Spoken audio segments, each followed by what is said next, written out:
Hey everyone, I'm Dr. Chelsea Haig. This is my mom, Dr. Robin Haig. We are a PhD mother-daughter pair, and we run a parenting organization called Positive Parenthood. We do courses and coaching. Hi everyone, great to see you tonight. So it's the work that we do with families happens inside of a 12-week course and also inside of coaching. And we've had a lot of requests lately for something that was really specific to teenagers. I will say that all of our tools will work for all different ages. So regardless of the age of your child, these tools will work. Of course, you're not going to apply them the same way for a 3-year-old as you are for a 16-year-old, but the basic principle will stay the same. So tonight, by popular demand, we're here to talk about teenagers and sort of the various challenges that teenagers have. We just actually are on the heels of finishing a teen course in which parents with teens from, I think, like around 10, so they started kind of at the tween years, all the way up participated with us. So we know it can work, and we're super excited to share with that with you today. We're going to be talking about some really specific tools, but sort of at the core of positive parenthood is the idea that presence is the thing that is going to help your children be with you and be successful and behave the most easily. And so that's where we're going to start tonight, because I think for a lot of people, it's like, sure, I know how to be present with a small child, or I know how to do this with a little one, but when it starts to be something happening with an older kid, it gets a little bit trickier. And sometimes we get more feelings about what's going on because they're bigger and have more language and are smarter and might outsmart us and all kinds of other things. So I'll let you start off by talking a little bit about presence. Absolutely. So, the important thing with teenagers, and really with any child, is that you stay 100% present. So if there's some kind of upset in the moment, we're going to work with our teens to problem solve and to figure out next steps for that. So we don't want to solution it for the child, but we need to stay connected to the child, and we need to be authentic. So I need to behave as if I'm interested in what the child's doing, and I want to understand what's going on for the child. But the reality is, as the parent, I am going to also hold the boundary for my teenager. So presence is a really important thing, and we become present with the child by putting down all of those other things that are taking our attention and our focus. So it might be by taking the dog and going for a walk with your teenager. It might be by going to the skate park with your teenager, doing something that they really wanted to do. It might be during the ride where you're driving your teenager to some activity, and that might be your time for presence and connection. It's important that you take those moments, because as with teenagers, what we know is that they're moving away from connection with their parents and moving toward connection with their peers. And that's a normal developmental stage. And our job is to really support teenagers in using all the things they've learned from when they were little and you were teaching them polite language and all of those things. We want them now to use those same tools to problem solve. What do they do when they get into a tricky situation in their peer group, and how do they best manage it? So there's a lot to think about there, but we start that by being present with our teenagers. And by being present, I mean, my attention is 100% with the teenager, focusing on what the teenager is interested in, thinking about what the teenager is doing, reading the body language. So if a teenager gives me some eye rolls, I know what that means, and I might just call it out. Oh, wow, I saw that eye roll. That's telling me that you really don't like what I just said. I get it, right? So I'm going to connect in that moment, even though I'm not going to change my outcome. And that's an important piece with any child, whether it's a teen or whether it's a younger child. Once we take a stand, we need to hold that stand so that the child comes to learn how to respect us for what we're saying. But I'm going to do that with warmth and empathy so that the child feels me with them. And this presence word really brings to mind for me a feeling state. I want the child to feel the connection that I'm bringing to our engagement and our interaction, not just the words that I'm saying, but I want him to feel that I'm truly there. Great. So I'm wondering if you can talk about some of the challenges with that for a teenager. So teenagers are talking back. Teenagers have a lot to say, like they might not want to really be in a conversation with their parents. And so there might be some tone in their voice. And I think that sometimes is the thing that can be really, really challenging and get in the way of parents connecting with their teenagers. So I'm wondering if you can talk about what happens for the adult when you have a teenager who's got a little bit of tone in their voice and who is kind of getting the adult activated just by the way that they sound. Okay. So with any child or teenager or another adult, the minute we hear tone from that other person, if we've been in relationship and there's been tone over time, it's really easy for us to try to bring the tone back, right? If he's going to be snarky to me, I'm going to be just as snarky to him. And I want to actually do the flip of that. And I think about it as a teeter-totter. So when the child has tone, where is my hand here? There it is. When the child has tone and he's up here, I want to be down here, completely calm and able to pull that child with me into a co-regulated pattern. So I might say, wow, I hear that you're a little frustrated right now. Or it sounds like you're a little frustrated. I can tell that because of the way you said that to me. And then what? And then I'm going to pause. And what I'm waiting for is for the child or the teenager to look up, to connect with me in that moment. And that pause actually pushes them to look up like, okay, why isn't she just lecturing me right now? And I'm not lecturing because we all know what happens when we lecture teenagers and even older, those tweens that are coming into this level, they tune us out, right? If we start lecturing teenagers, we're done. Mm-hmm. So we really have to just sort of state the obvious that, I can tell from your tone that things aren't quite right now. I don't have to say why or what's going on. I might remind them of, if we have a house rule, that our rule is that we always are respectful to everybody in our family. That might be our home rule. I can say that. And I might even say, depending on the teenager, I might say, it's okay to be mad. You can let me know you're mad. And if there's some way that I can help by listening or talking it through, I'm here. If you just want to be together, that's okay too, right? What we have to do is we have to get our nose out of their business. So we do have to respect that teenagers are trying to really attach to their peer group. And our job is to say, okay, I get it. You want to attach to your peer group, but I'm here as your background. I'm here as your safety net if anything goes wrong, so that you have the support that you need, if something doesn't go the way that you want it to go. And an example of that is teens and phone use, right? And social media, which I know we talked about the other night as well, and we will be talking about on Saturday again. Teens, as a rule, tend to use phones and screens and social media a lot. And part of what happens for them when they send things by social media is that it's quick. They send it without a lot of thought. And sometimes they're not getting the feedback that they need in order to adjust their behaviors.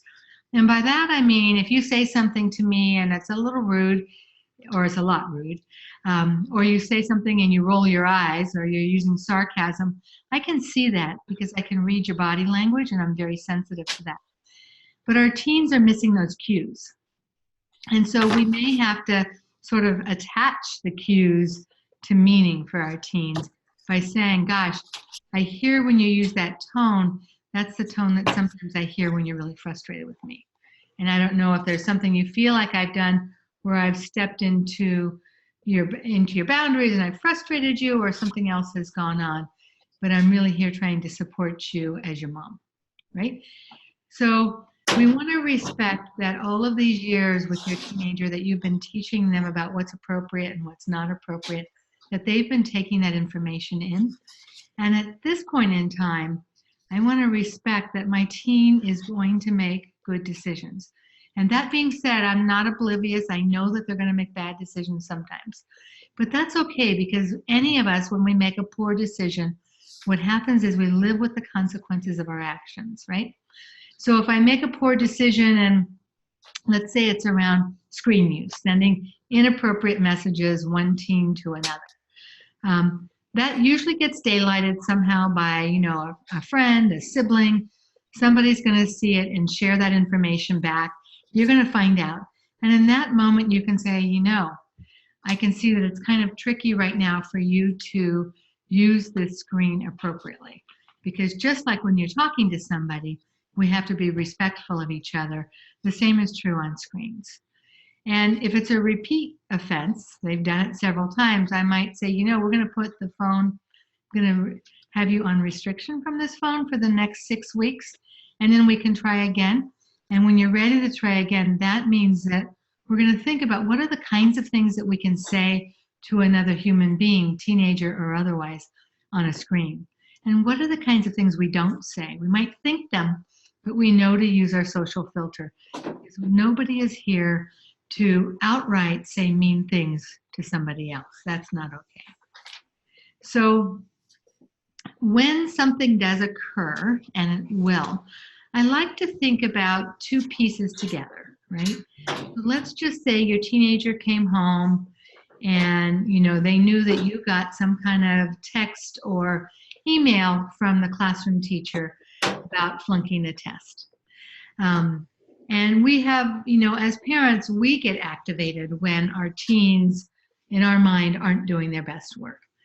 And it's easy for us to yell and scream at our teenagers, and they respond in kind by yelling and screaming back. And pretty soon, everybody is up in arms and in the red zone. Red zone? Red zone, meaning meaning a lot of screaming and yelling and shut down, right? What happens is I might scream and yell at the teenager because he didn't even study for his test, he didn't complete the study guide, and he got an F. Now, I think a lot of parents are trying to move beyond screaming and yelling, so they might not scream and yell, but they still kind of get that sound in their voice that, everybody kind of knows that they're pretty pissed. Mm-hmm. So that's the tone. And teenagers, as a rule, especially with significant others, family members, are highly, highly sensitive to tone. So when you engage and you're present with your teenager and you're finding out they got an F and they didn't do their study guide, you have to be at the bottom of that teeter-totter because your child is already elevated. He's already feeling like I'm stupid. I don't know how to do this. I just got an F. Everyone else got A's and B's. I'm the stupidest one in the whole class. My job is to say, wow, so you knew there was a test today and the study guide was here. You were thinking, it looks like you were thinking you could pass the test without completing the study guide. Or maybe you didn't even think about the study guide. So I'll get some back and forth about the study guide. And then I'm just going to say, did that work for you? Right? I'm going to play that right back to the student. Did that work for you? When you didn't use the study guide, when you didn't take the time to, read through the material and study it in advance, did you get a grade that you feel good about? And what I'm looking for there is for the teenager to say, no, I didn't. And I say, oh, okay. So what are you going to do next time? Because this time is done, right? For some kids, their high school teachers will allow them to come back and do a test do-over, but some won't. And so depending on that outcome, this test may be gone. It's an F that's happened. But what I want to do is to say, okay, so that's a life lesson, right? You went down that path, you tried not studying, you found out it got you an F. That's really not the grade you want to get. So what are we going to do next time? So how do we get ahead of it? And what I'm doing is I'm pushing back to the team to answer, to the teenager to answer that question for me. I want the teen to tell me what they need in order to solve the problem, rather than me solving it for them, right? And if the teenager is able to go to the teacher and get, a do-over on the test, I don't want to be the one emailing the teacher either. I want the teenager to do that and to indicate that they didn't complete their study guide, they're completing it now, and they would like to take that test at this point in time. So just really important that we help our teens learn to advocate for themselves, and we step back as we gently, and gently is a really important word, with a lot of warmth, we push our teens forward to make the right steps to do what they need to do. Yeah, so I am wondering if we can talk a little bit about what to do if you are trying to get a teen to say, yeah, no, I didn't get the kind of grade. So you've established that they didn't do the study guide or they didn't do the thing. And then I think that a place that a lot of folks encounter some kind of challenge or a little bit of challenge is being able to soften themselves enough so that their teenager is going to then admit that they didn't get something they didn't want, or that something happened that they wished would have gone differently. So yeah, can you speak to how what can be done or said, or how this can be approached so that the relationship is strong enough that the teenager can even show up that way? Right. So that's really important, because in order to help the teenager learn to be vulnerable, I have to create that safe space. And so depending on the teenager, I might say, I remember when I was your age and I got a D on a test that I didn't study for, and it made me feel really yucky inside. And it might be that you're feeling that way now too, right? And so I'm just sort of sharing my own experience. And maybe it's an experience that's authentic, because certainly I had some of those moments as a high schooler. Or maybe it's a experience that I'm wearing to open up the window for my teenager to talk to me. But what I'm trying to do is to share that it's okay to be vulnerable. It's okay to have made a mistake. We all make mistakes. And what's important is when you make a mistake is to say, well, what did I learn from this? And how do I do something a little bit different the next time? Yeah, that's great. So I think this sounds really similar to a tool that we talk about often, which is the 3 yeses. And I'm wondering if you can talk about how you would apply this differently than you would with the 3 yeses. So in this, you're kind of narrating the situation for them and opening up some space for vulnerability. And I'm wondering if you could talk a little bit about the difference between that kind of conversation and a 3 yes conversation would be. So in that space, I'm not necessarily looking for the teenager to agree or to disagree with me. I'm just trying to create space. With some teens, there's that don't feel connected or don't think that you know in that moment what's going on for them. And in reality, we don't purely know what's going on with another person.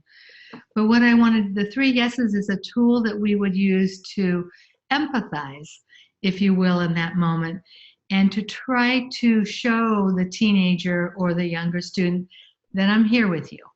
I get it. It feels rotten to flunk a test. So what would that look like? So I might say, it feels kind of rotten to flunk a test, doesn't it? Really hard to get an F on a test. I bet you're wishing that if you could do it over, you would go in and get an A on that test, or at least a B, right? And so you have to bring a little humor into this with teenagers, because teenagers can be a little testy. And so I want to play the edges with them very carefully. And I think of it, there's something I heard of many years ago called soft eyes, and to soften your brow. So think about your eyebrows. And, Chelsea was speaking earlier about sometimes, as adults, we use that edge or that tone in our voice that actually pushes our teenagers away from us, right? They're like, get away from me, you're crazy. And instead, I want to think about, how do I soften my brow? How do I soften my eyes? How do I soften my voice, right? So that my teenager hears that I'm present with you. I want to connect with you. I know I was a teenager a long, long time ago. It was like eons, right? So again, bringing in that humor. But I remember that it was tricky for me. I can see that it's tricky for you. Here's what worked for me. I don't know if that would work for you. So when I use those 3 yeses, I'm trying to invite my teenager to join me. And I'm doing that by first joining them. I'm saying, I hear you. I understand it. I get it. This is not easy. That's okay. We can figure this out together, because I'm not going to move into that shame on you, you stupid 16-year-old, for not doing your study guide. Because that doesn't do any good for anyone. We have to come at this with the understanding that in that moment, on that day, the student did as well as they could. Did they make the best choices? Maybe not. right? The choice to not study the study guide, not the smartest move, right? But for whatever reason, maybe something was going on in the home the night before that was stressful. Maybe they had a lot of outside activities and they're not able to sort of regulate. Do I need to study now, or is it okay to still be on social media, on my phone? So we can think about all those different things that interfere with your students, your child's ability to cooperate and do what you're asking them to do. Yeah, that's great. So we're really talking about assuming positive intent. Absolutely. Which I think is something that's really challenging for a lot of parents, especially as we get into these situations where it seems like the teenager should have known. And before we get into this, I also just want to take a second to say that whether you are on Facebook or on Zoom, if you have any questions, please pop them into either chat and we will make sure to get to them. So we're talking about assuming positive intent. What about these times when you're like, they should know this, like this is a thing that they should have developed. He should have known by now, he's had years of study skills, that he needed to get to the test, or she should have known that she shouldn't be sexting, or she should know by now that they're 13 or 14 or 15 or 16, that these are inappropriate behaviors. And yet it continues to go on and happen again and again. So how to interrupt that, and also how to maintain a sense of assumption of positive intent in that kind of terrain. Mm-hmm. So let's step outside of the teen world and think about ourselves as adults, right? And as adults, we have a lot of knowledge about what we should do, right? About the things that we should be doing on any given day, on the way that we should interact with other people. And yet, even as adults, we make many, many mistakes, right? And when we make a mistake, most often your partner or your friend is going to make the assumption that it wasn't a deliberate action. And instead, they're going to frame it from the perspective of, you were doing as well as you could that day, you had a really bad migraine, your head was killing you, and you started to shout. You don't want to shout at your kid, or you don't want to have that edge in your voice. You understand that, you know that, but it still came through. So I'm going to assume that positive intention.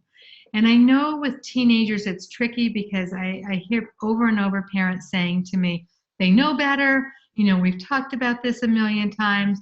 They'll even say to me, he's lying, he knows that's not accurate. And we want to frame it from the perspective of, he's made a mistake, absolutely, right? He's made a mistake. And once the mistake is made, I can't unmake the mistake, and neither can the son. So I have a couple of choices. I can either shame him and say, what a horrible, rotten teenager you are for not doing what you know is right, and really bring that teenager down to the ground, right? Or I can think about it from the perspective of, he didn't do it. It means I need to better support him in learning that when this happens, you have a reality, right? And your reality is to think about, what do you need to do as a student in order to get the grades you want to get, or to do the things that you want to do. So if we think about it from the perspective of, he's not trying and he knows that he should be doing that and it's deliberate, we interact with that tone and that edge in our voice that, trust me, will just push your teenager far away from you. If we instead engage with that teenager with the assumption that in that moment, he did the best he or she could, and our job is to say, okay, let me help with these future moments, because I want to help him to do even better than what he's currently doing. It's a different lens on the child, and when I have the different lens, it allows me to engage positively with my teenager in a way that's going to support us connecting and moving together towards a shared goal. Mm-hmm. Yeah, great. So trying to frame some of that a little bit differently, so that we're assuming that for whatever reason, the teenager cannot yet, or is not right now doing the thing, and our role is to help, as opposed to shame and to compliance, or to embarrass, or to get mad enough at that they will then perform the way that we want. which doesn't usually work anyways. No. So can we talk a little bit about this kind of problem solving around issues that come up, especially around screen use? So I think a lot of teen parents are having big challenges around how to sort of manage the amount of screen time, what the screens are for, whether the kid gets a phone, all these kinds of challenges. And I'm curious about your approach to some of the cooperative problem solving that we use with teens and their parents around these screen issues. Absolutely. So I'm going to say that, you know, as a family, you have to make a decision about how much or how little screen time your teenager has. And I would look to the parents to make that decision. Most parents tell me that they're in these nonstop battles with their teens around screen use and inappropriate sexting and all kinds of things that happen on social media. And so then our job is to step back, and I like the idea of what's called creative stupidity and a little bit of humor. And so I might say to the teenager, wow, so you were thinking when you got that new phone on your birthday, you were imagining that you were going to get to use it 24 hours a day, 7 days a week. Huh? Wouldn't that be cool?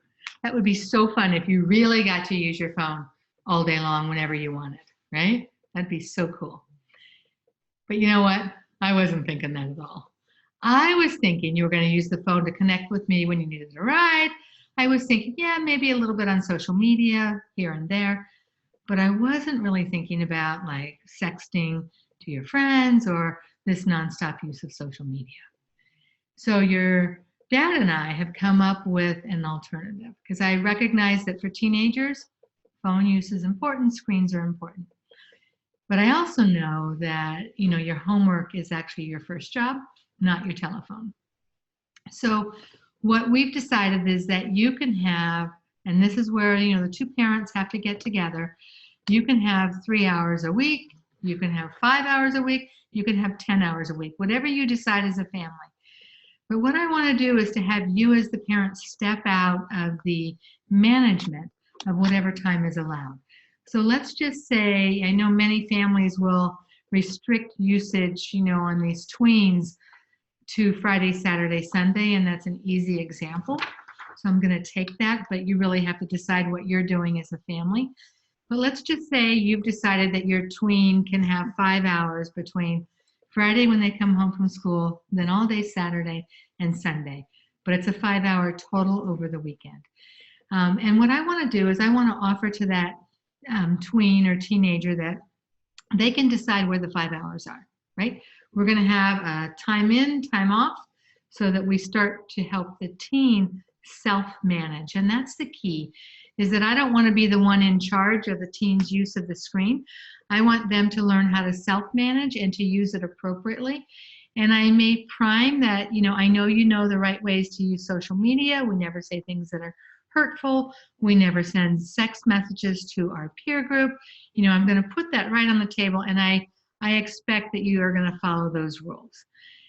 But now I'm going to give you 5 hours from Friday, Saturday, and Sunday. And it's up to you to decide. Now, if you want to do it all on Friday when you get home from school, so 4 o'clock to 9 o'clock, that works. That's up to you. But if you use your 5 hours on Friday, there are no hours left for Saturday or Sunday, even if that means you miss the Super Bowl and the 49ers was your favorite team. So we really want to think about, for our teenagers, how do we teach self-management, right? In the same way, you know, if you get a box of cookies, you don't eat the entire box, because as the adult, you know that that's not healthy for you. I want my teen to learn how to self-manage whatever amount of time as a family you have offered to your teen, because we want to get out of that role of being the judge and the juror, right? At the same time, we want to put the teen in charge of managing what needs to happen. Great. So I think now is a good time to sort of open up to any questions or concerns that people have. I don't see any questions in here yet. Hey, Shelly, and Michelle and Alicia. Michelle, I see there's a bunch of you here. Pamela, If any of you have any questions, now would be the time to ask. While you take a second, and it takes sometimes a minute or two for the questions to show up in the chat. So if you write them now, I'm going to tell you real briefly about a teen course that we have launching really soon. And we will get to your questions as soon as I tell you this. So we have a 12-week parenting course that Robin leads specifically for parents of big kids and teens. Now you decide if your child is a big kid or not a big kid. You can go into the other class if they're not a big kid. So whether they're 10 or 12, you can go wherever you want, but we do have an option for folks to go into a class specifically for big kids and teens. It's 12 weeks and you get to really work on some of these tools. One of the coolest things I think is that you get really uber specific feedback. We take videos or sometimes audio if you have a teenager of what's happening in your family and where sort of your challenge points are, and you get really direct feedback and that is relevant to you, to your child, to your home, to your family. That's really specific and useful. And then you get to go home and practice that and you get ongoing feedback. You're with a group of parents who's experiencing the same sorts of challenges. So that actually starts next week. So if that's something you're interested in, definitely drop a comment or shoot me a direct message and let's get you enrolled in that class ASAP, because it starts in just a couple of days. So we also offer coaching. So we do have one question discussing teens. Does this include pregnant teens? So I'm wondering if you can talk a little bit about pregnant teens, and I can also speak to that. I used to work with pregnant and parenting teens. Yeah, so I think what we've been talking about applies to anyone, right? So it's not really just young children who are learning how to behave appropriately, or tweens or teenagers. It applies across the board. And so these are tools that can be taken across the board. And I want to be sensitive to a pregnant teenager. You know, maybe they didn't want to become pregnant, or maybe they did want to become pregnant, but they're going to need a lot of support in going forward. And our job is not to shame them. How did you get pregnant? That's just part of what happened for that teenager, but to help them figure out, what do you want to do next, right? So again, I'm just going to move into problem solving mode and say, okay, this baby's coming. How do you see yourself supporting the parent, the baby? What do you need support for yourself as a parent? What kinds of things do you want to do to continue to better who you are as a human being? So that would be my support. So it does absolutely apply to a pregnant teen as well. Yeah, I mean, I will say something that we know about pregnant and parenting teens is that they often experience a lot of feelings of being misunderstood and not having a peer group. And this parenting approach is about inclusivity, and it's about creating spaces, and it's about vulnerability and being together and presence. And I think that those qualities are something that really do speak to teens who are experiencing any kind of crisis or any kind of big change in their life where they might feel like they don't have a social network or a peer group or the support that they necessarily need. So if there are any other questions, we're happy to answer them. Yeah, I guess, do you have anything else to add, Mom, before we wrap this up? The only thing I'll add is that I want you to really enjoy your teenager. I know that sometimes you think, oh my God, this kid is driving me crazy. But I want you to enjoy your teenagers, because they're going to be off to, their next step in the world, whether it's going into the working world or whether it's going to a college experience. And our job is to set them up for success by allowing them to have lots and lots of small failures at home, little ruptures, as we say, and then repairs. So we don't need to have a big rupture and a big repair, but we need little ruptures. So, yep, you got 1 F on this test, okay? And you were thinking that if you didn't do that study guide, you were going to get an A, right? And just ask that kind of question, like, huh? What? Wait a minute, you got to study in order to get an A or a B, right? So we want little ruptures, little repairs, and to help the teenager know it's okay, right? You can have problems, you can have challenges, and your job is to figure out, since you made that decision, what's your next step as a human being. And I would just say, enjoy your teenagers. They know everything. They know more than you do at this point. I'm sure you know that if you have a teenager. So enjoy them. and just say, I know I'm just getting dumber as time goes on. I just don't know anything anymore. That's okay, right? We don't have to get into a confrontation about that. I can just enjoy, yep, you're right. You know a lot of stuff. It's good. So thank you, everyone. So glad to see you and look forward to hearing from more of you. Yeah, so again, if you're interested in courses or coaching, drop me a line, send me a direct message, or drop a comment here and I will get in touch. If you have other questions or other ideas for these kinds of free virtual workshops, I would also love to hear from you. We're always looking for ideas and suggestions around topics that other parents are really interested in. So it's been great to be with you tonight. We are at positiveparenthood.org. You can reach me at chelsea@positiveparenthood.org. It's Chelsea with a Y at the end, or Robin, ROBIN, at positiveparenthood.org. Thank you. Have a great evening. Bye-bye. Oh, wait, here's one more question.